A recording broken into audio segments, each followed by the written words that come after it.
This is a Decentered podcast from Rob Watson. Conversations about community media. Look out for Decentered Media on Twitter and on iTunes, or go to decentered.co.uk.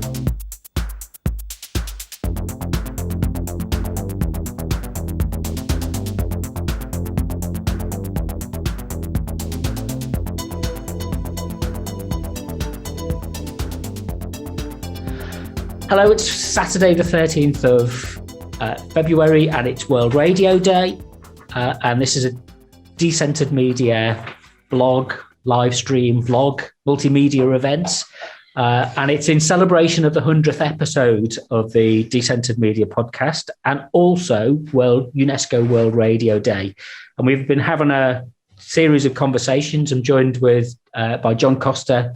We're based here at the Doc Media Centre today as part of the Parallel Lives Festival that John organises.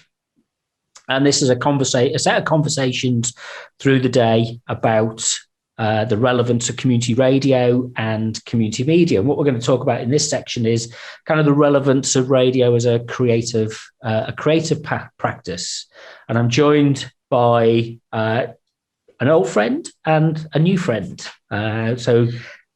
Lucinda Guy, who is the creative director of Soundart Radio and Skylark Radio, and by Marla King, who's a podcaster and dancer, who you're based in, where was it again, Sweden? Malmö in Sweden currently. Right, yeah. Okay, so it's minus 10 degrees there at the moment, although it only feels like that here. We as Brits, we moan about the weather more than maybe we should. But so how are you both? How's things down in Devon, Lucinda? Yeah, lightly snowy.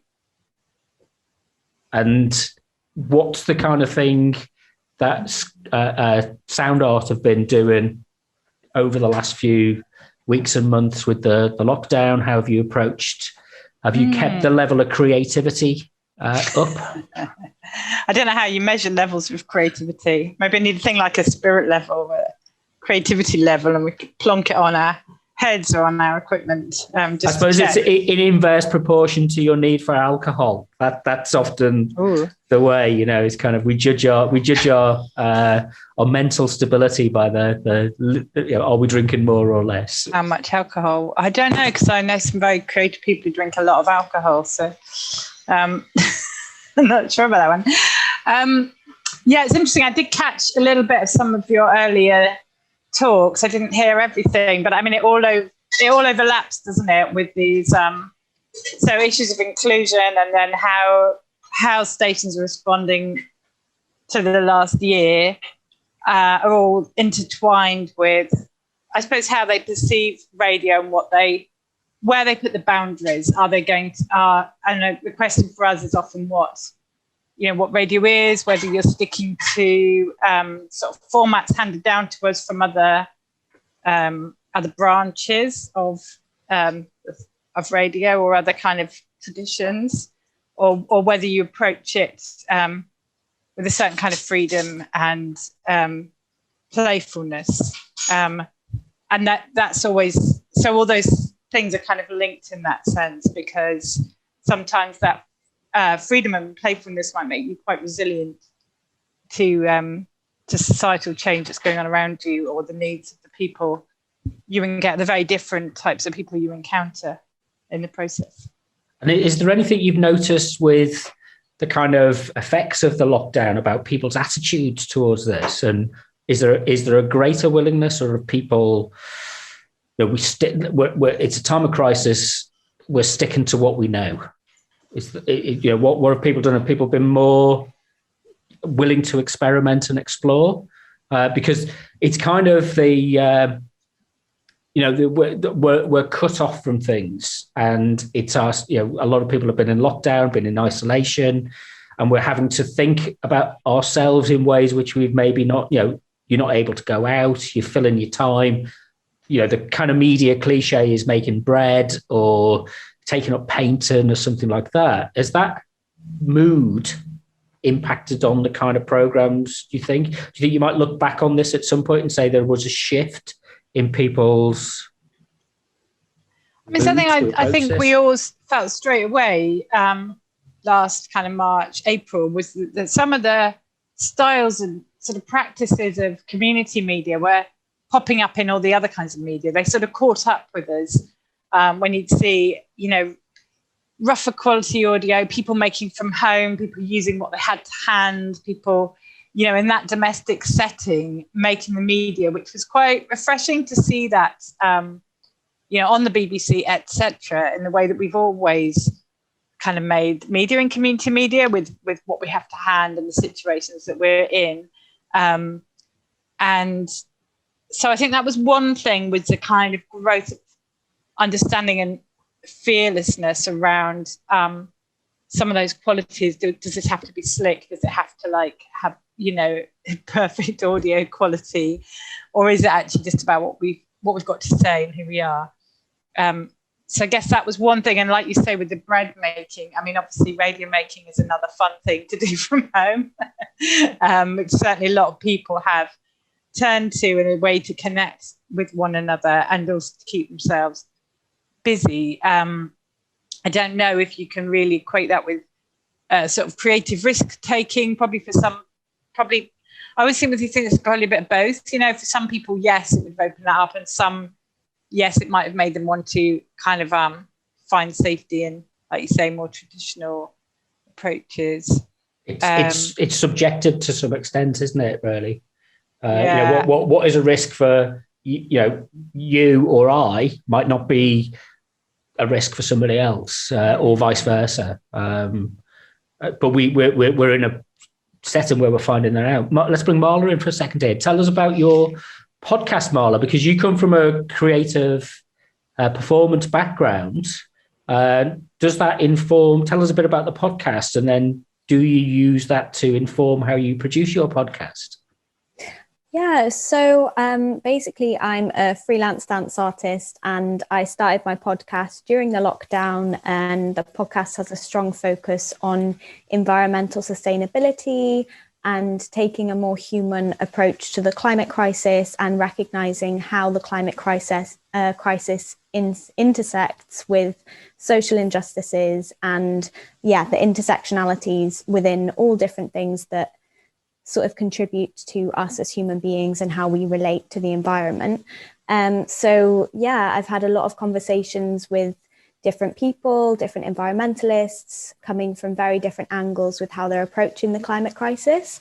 And I think in terms of how my experience as a dance artist has contributed to that, I think training within the arts, it really encourages you to challenge and question and open your mind. And I think that sort of approach made me question a lot of things in my actions, and having maybe more time that I had at the beginning of lockdown to reflect on a lot of things, what I was doing in my life and changes that I wanted to make, and just starting to question everything, things that I'd taken as a norm, and actually realizing that maybe they aren't things that are particularly beneficial for the future, and having a sustainable planet that is sustainable for both people and the planet. So give us an example. What would be a kind of an approach of something that we generally do now that you've started to question, and how does that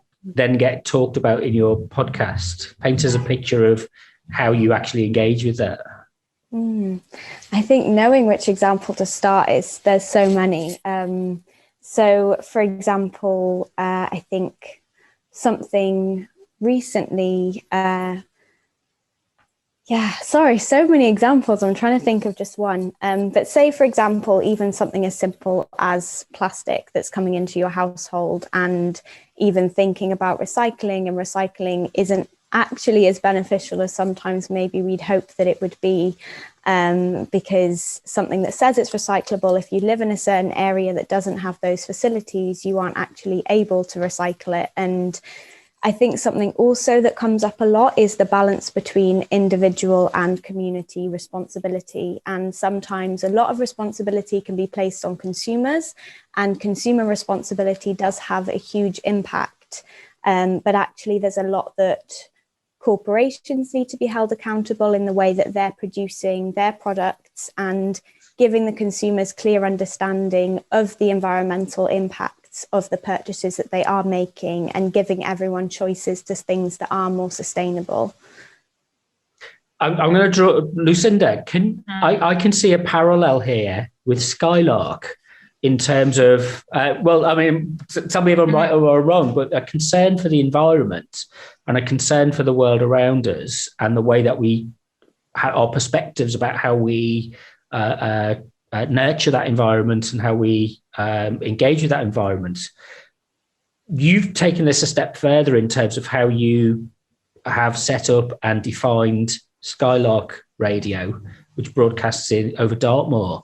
Can you tell us a bit about that and how it might relate to some of the environmental concerns that people in your community are concerned about? Oh, yeah. There's a lot there, Rob. I'm not quite sure where to start with that. Well, tell us what Skylark is and what it does. Yeah, I'll start with what it is. It's funny because I probably wouldn't start by talking about it in terms of environment or in terms of its content in any way, almost, because it's more of an approach to how we share content and ideas rather than what those ideas are. But I'll come back to that. So the way it runs, unlike other radio stations, it doesn't have programs. It's on FM. It doesn't have radio programs. It has a continuous piece that just kind of keeps is ever changing and kind of unfolding, and that we can add lots of different voices and sounds and all these little fragments of music that kind of pull it all together. And all those things can reappear, but they'll always reappear in different combinations. So it's never the same twice. And as the kind of material builds, what I'm interested to see is really whether new ideas can emerge from the ways we listen to that. So partly to move away from these, though of course we're Ofcom regulated, we come under the broadcast code and everything like that, and you get this strange quality they want to feel, which is a sort of balance. and we can endlessly debate what on earth that means or how you do it. But I felt for a long time that you don't necessarily need to do that by putting people who disagree with each other in a studio and getting them to argue.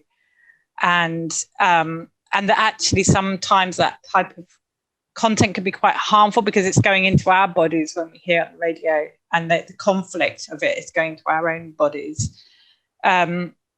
And that there might be other ways to put experiences together, different experiences of the world together, that might allow new meanings to arise.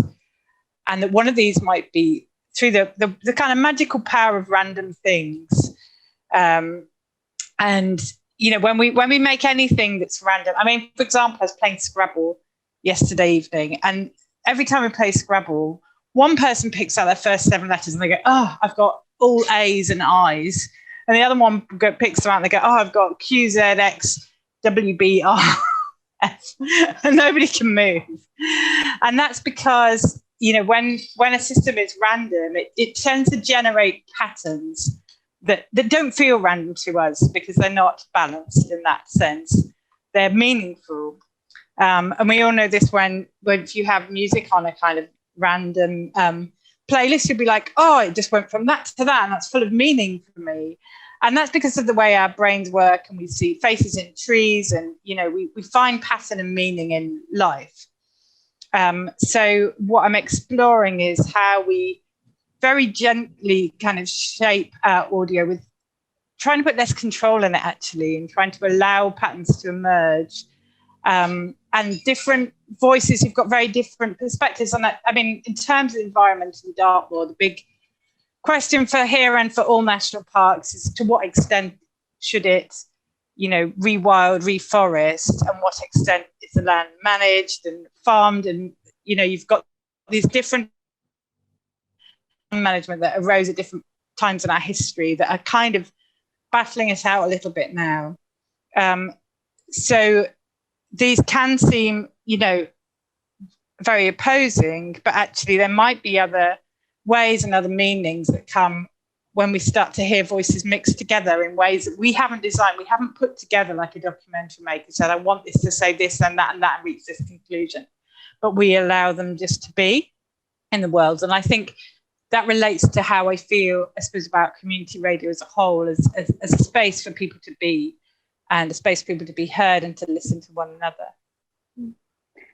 I'd love to pick up on what Lucinda said there, if that's okay. That's great. Jump in. With regards to her talking about balance, because my podcast, actually, the concept of Lagom is a Swedish concept, which is all about balance.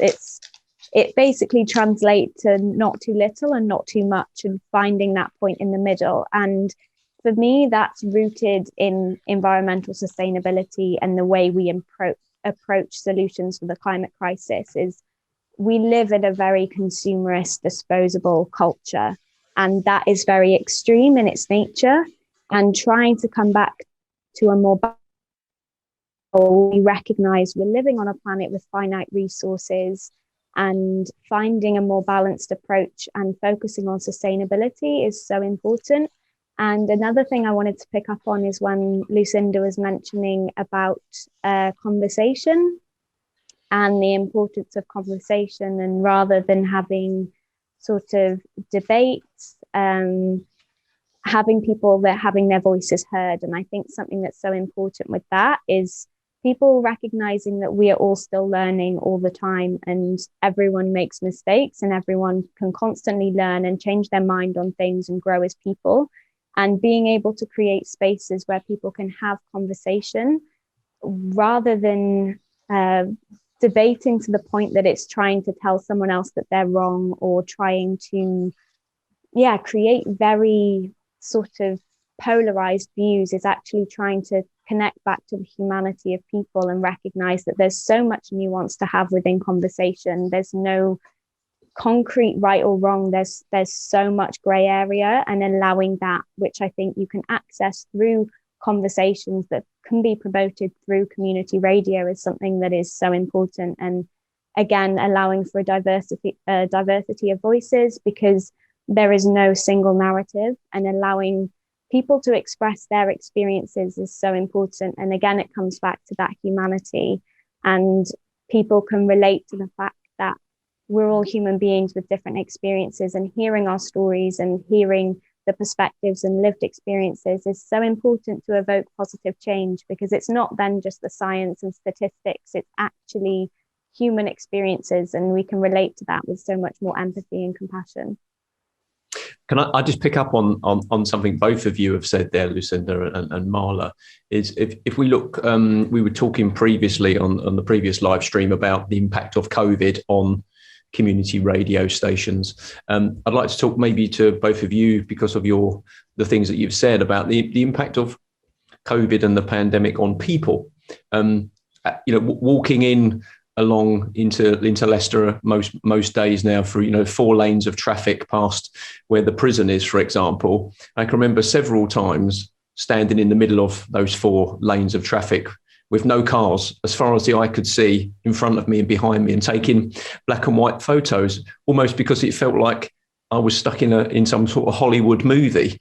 Do you think that the opportunity to bring about some of the changes that people like ourselves advocate for are more likely to happen now, because people that are busy commuting and caught up in their own lives and Netflix and consumerism suddenly understand the impact of making some of those changes, that they are positive, on our health, on our relationships, learning new things, like you said, Marla. You'd have been too busy doing drama and performance and stuff to kind of have your own podcast. Now you've had this time to kind of reflect on it. It will inform your practice as you move forward.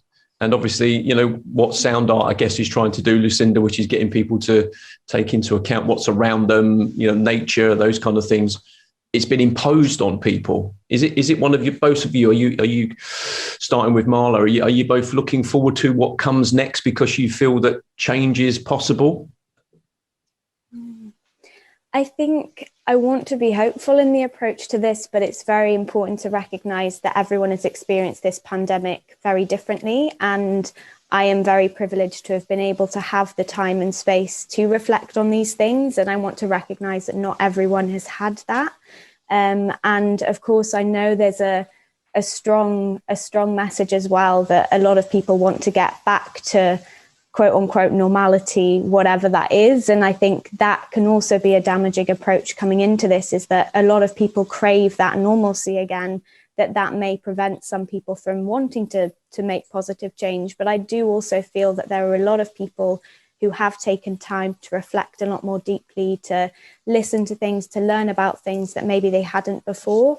And also recognize that I think through this time, a lot has been exposed about the problems within society, and recognizing that a lot of our practices aren't sustainable, and that we actually have a chance in the response to coming out of what has been a very big hit on the economy, is how can we rebuild that in a way that is sustainable and more green, and prioritizing the well-being of humans as well as the planet, and recognizing that those two issues very much intersect.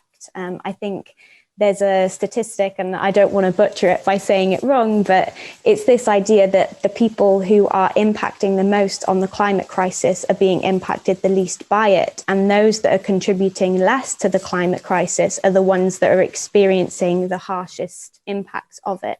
So if we really take this back to being the human problem that it is, they are so interconnected. And if we really want to prioritize protection of planet and people, then we have a real opportunity to do that moving forwards if we take the changes that need to be made.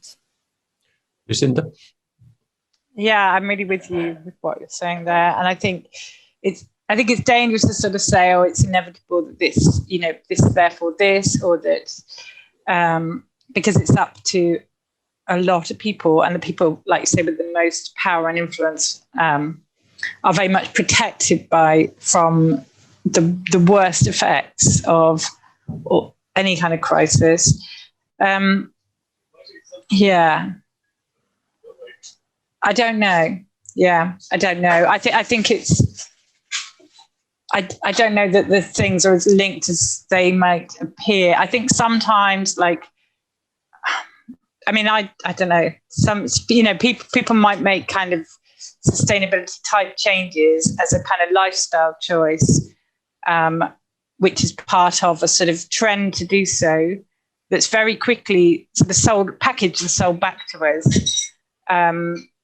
Whereas, the big shifts we need to see are at a kind of legislative level, and yeah, I don't know that taking time to listen or something is a privileged place to be, and might feel like we're doing something kind of morally good, but it might not be very effective for anybody else. I just wanted to pick up on what you were saying there, and I completely agree that legislation is so important. But again, they both influence each other. And I want to pick up on this point about the Stop Ecocide campaign, which is a huge campaign that's happening to try and make ecocide, which is this idea of just the destruction that's happening to the environment and to ecosystems, to actually make that an international crime that can be punishable in court, which it currently isn't on an international scale. And whether or not this is passed within the next 1 year, 10 years, the raising of awareness for it is putting pressure on governments and on companies to make the changes that need to be seen. And that is coming from people. So I think there's a very strong connection between governmental change and corporate change and change within individuals, because individuals are what build a community, and community builds society, and society has an influence on laws that are being made. So I think, and I struggled with this a lot, is I made a lot of individual changes in my life and was really prioritizing those, and found that I'd go to a supermarket and then be getting stressed out because I didn't know whether to buy like something not in plastic, but it was local, or buy local, but then it's in plastic, and what do you do? And then when there's huge companies doing horrific things, does my choice even matter? But it comes down to that thing. If companies start seeing a real demand for a change from consumers who are in a position of privilege where they can make those changes, we have a responsibility, if we have the privilege to do so, to make those changes, so that then that pushes for legislation that can have an impact on people who maybe didn't have the option to make those changes. And then that's the way that I feel that we can make more positive changes within society. The issue of social change is one that we often feel like we have to address in if you like, a narrow, linear kind of way. And that, it's like we keep plowing the same furrow. We have the same expectations. We address the same kind of issues. And I don't want to kind of put kind of creativity in a box as if it's some kind of magical solution. But the idea that you need to shift your perspective, and that you need to engage and create space for looking at things from different angles and in different ways and using different models. My memory of the lockdown was as John described, the lack of traffic. The first lockdown, kind of almost a year ago, was the soundscape changed, and being able to hear birds in my local neighbourhood and being attuned to that. And it only happened, it only lasted for a few weeks, maybe a month or two. But that kind of we crowd out our creative thinking by looking at social change and policy development as something which must come through a kind of planned process, of kind of with mathematical models and algorithms underpinning it. Whereas kind of creativity, in terms of dance, Marla, what's the model that you've used and you've worked to in terms of your creative practice as a performer? What were you schooled in, and how have you adapted and changed to that? And then I'll relate this to Lucinda in terms of how effective is the work that Soundart and Skylark does in terms of the change that it brings about in your community? Yeah, first of all, I want to say that I'm starting to view them less and less as separate, because I think creativity and the arts have such an important part to play in social change, because it evokes on people's empathy and because it challenges people to think differently. I don't think that they need to be separated. But yeah, in terms of my dance training, I trained at Northern School of Contemporary Dance for 3 years in Leeds. And then I went on to do an apprenticeship with a dance company called National Dance Company Wales, who are based in Cardiff in Wales. And yeah, they were very challenging, very inspiring years. And I think it's really shaped the way I've questioned things now, and the kind of artist that I want to be and the kind of changes I want to make in the world, and how can I take my values in my love for nature, growing up in a really rural area as well, and allow that to filter into my artistic practice, and taking inspiration from visuals that you see in nature, from all of the other values that I hold, and really prioritize that humanity in the approach that I take to my dancing. Because I think being able to connect to a human being on stage, as opposed to just a dancer or something that feels very far removed from who you are, I think that's a really lovely place, is that deeper connection between your audience and dancers. And that's been a very big challenge during lockdown as well, because everything moved online and there was a lot more digital things happening, and it does feel like there's a huge strong essence of the work lost. But I think as the lockdown has gone on, I've seen so much creativity coming out within the dance sector through digital platforms and performances online, and how they've been reshaped to try and engage audiences within the arts and keep the arts alive, even whilst theatres have been closed and people haven't been able to attend live events in the same way as we did before. And that's something that has been wonderful to see. I think there has very much been a lack of support for the arts during this time, which is really upsetting, because I think the arts is such a fundamental part of us as human beings, and it's, like creativity is something that everyone has a need to express. And it's going back to what you were saying before about people bringing up painting or bread baking or doing other things in the time they've had in lockdown. We have this sort of innate need to want to express creatively in some way.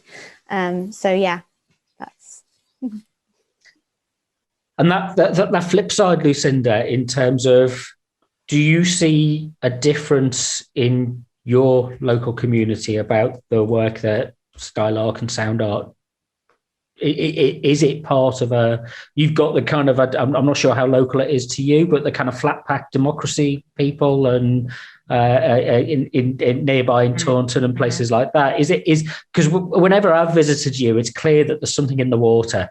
And you're always trying to persuade me to come and move down there. And maybe I should, maybe I really should, but it's. We just want to drag you to the pub with us, Rob. Well, that might be, that's a good starting point. Yeah.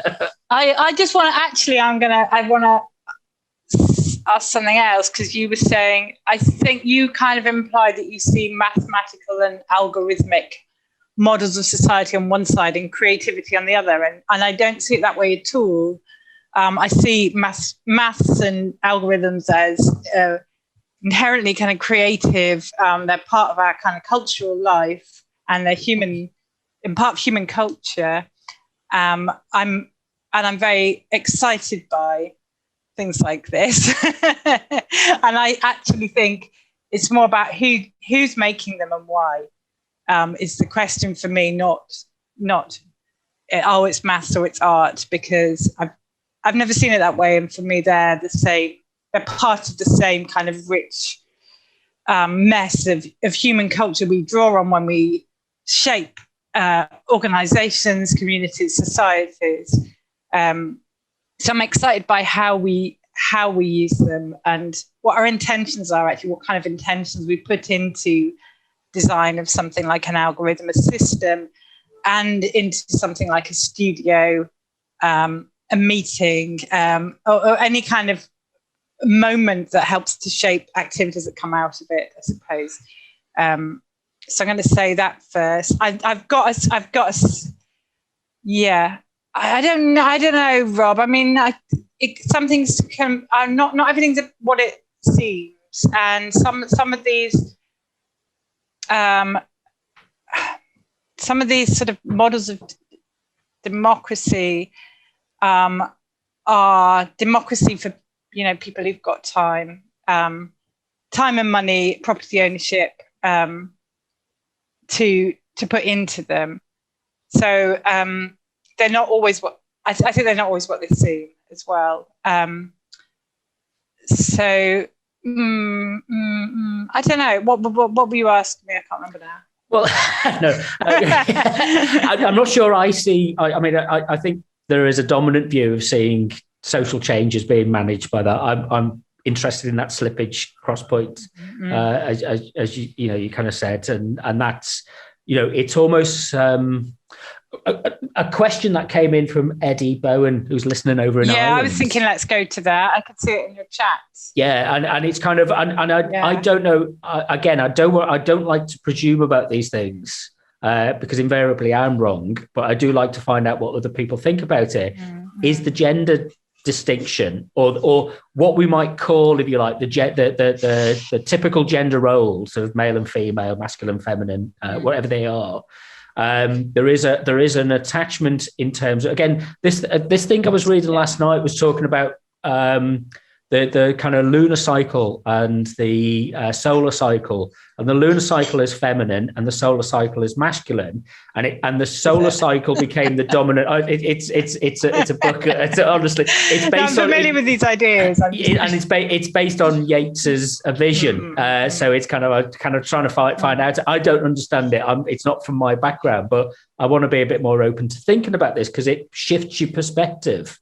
And what they're saying is that the solar cycle came into being with agriculture. And prior to that, society was run by women, largely symbolically were in charge because they were more attuned to the lunar cycle, which is more appropriate to a pre-agrarian economy. I think I've got this right. Are we in a position, sometimes these shifts happen are we in a position where we're seeing a more, and I use this in inverted commas, feminization of our culture and our politics? Something like Trump is the apotheosis of a masculinization of our politics and our civic life. Sorry, that's a huge sweeping area. Is it the dawning of the age of Aquarius? Well, yeah, are we the energy carriers rather than the fishers? That's there's something I'm kind of getting to Carl Jung and things like that, and he says these things go through epochal changes, and being open to the change. And now let's put this back into a simple question, because I can waffle for ages about it. Is the role of women has the lockdown impacted and changed the way we think, and allowed more scope for women to be more central to it's a nice idea. Cultural but I conversation. think for a lot of women, lockdowns meant like masses of childcare, masses of worrying about the parents, kind of lots of organising.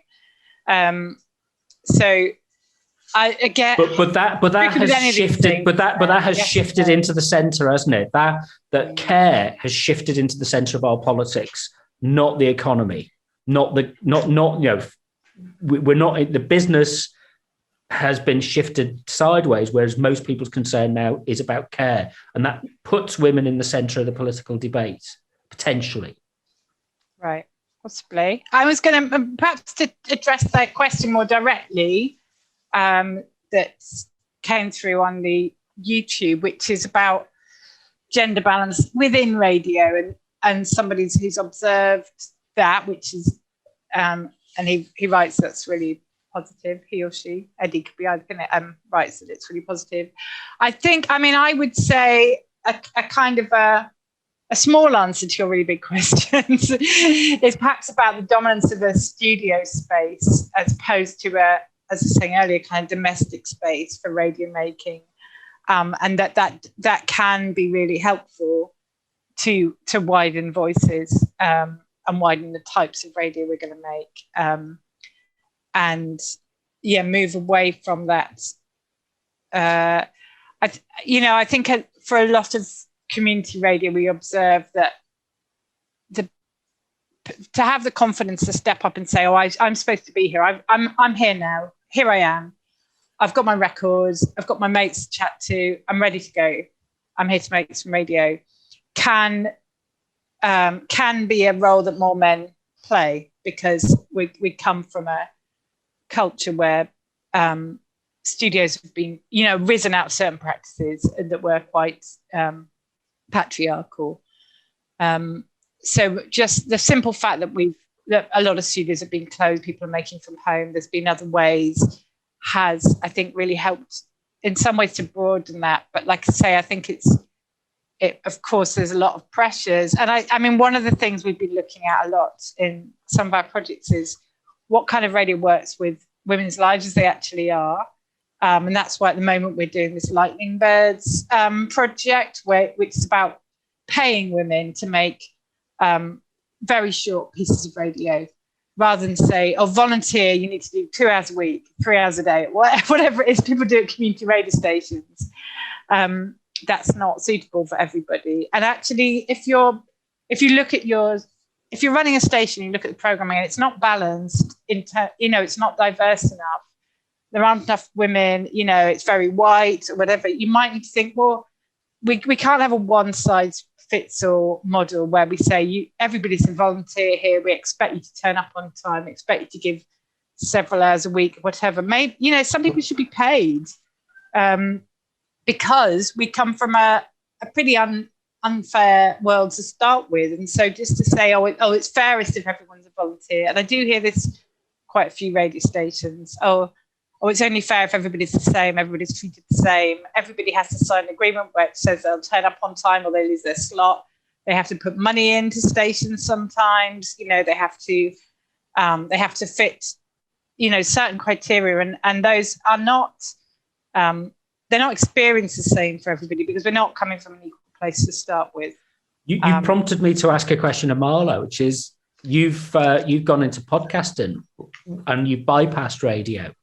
Do you think that, why did you get into podcasting? It was very much from the situation and time that was available. I was very much in this place of just wanting to do something to raise awareness about these issues, to have conversations that were really important, and to also give a platform to maybe some people who haven't had their voices heard discussing some of these issues. So that's very much from where it came for me. And like along the journey of the podcast, I feel like there's already been quite an evolution of the kind of conversations I want to be having and the kind of focuses that I want to be placing on it. And that is very much incorporating social justice within climate justice. And I think it very much relates to what Lucinda was saying about hearing from a diversity of voices, because we need to be hearing from very different narratives, very different experiences, because there's not one demographic that is existing in the world. There are so many different people with different experiences, and having a system that is built on prioritizing one specific narrative is damaging for everyone else within society. And it very much relates as well to how Lucinda was saying, having a sort of everyone is treated the same in this situation. When we're living in a society that's been built upon systemic oppression, we aren't in a position where everyone is accessing the same needs right now. So having that kind of blanket statement can be very damaging. So it's really positive to hear the approach that Lucinda is taking within her work. So yeah, that's super great to hear. We've got to be wrapping up because we're got to move on to the next session on this day. And is there anything that Lucinda that you just want to kind of, what do you think the positive that we should, is there one headline, one bullet point that you can say, yeah, this let's just go for it, but this is what we should wrap it around. And I'll ask the same for Marla in a second as well.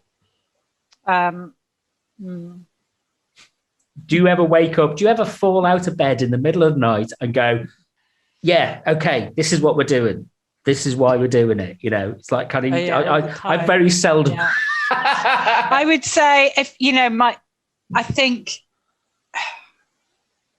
I think we have an opportunity perhaps to rebuild some of these structures, radio formats, radio studios, radio training, or the structures and funding and things, so that rather than just accepting the models, and of course what my research is about at the moment, which is radio automation, rather than just take off the shelf solutions that are handed down to us from other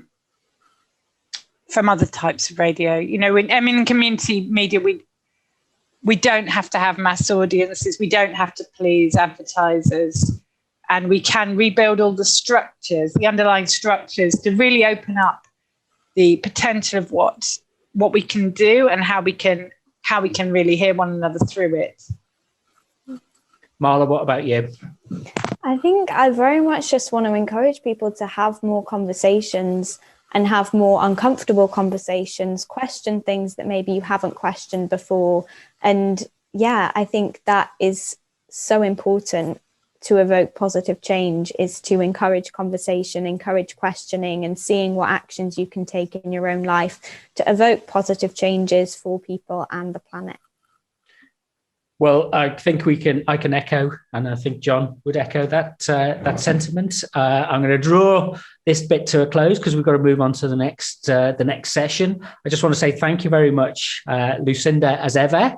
You always challenge me, and I always find that exciting and valuable. And Marla, it's great to meet you. And I think there's a lot of scope, and I'd be very interested to see kind of what kind of work you start to produce and how you do that combination of creative practice over time. Yeah, Marla, just check the comments there from Derby Sound Radio to you as well, just in case you've missed them. They're very, very encouraging and positive. And also thanks to Martin to see. He said it's great to see it happening. And obviously Eddie, you posed the question that we got to, so that's great. Thanks very much for you both taking your time. And we'll share any links that you've sent with us. It'll go up on the website. But thank you very much for taking part. I'll speak to you soon. Have fun, stay safe, and enjoy the rest of your weekend. Thank you. Thank you. Thank you. Bye. Bye.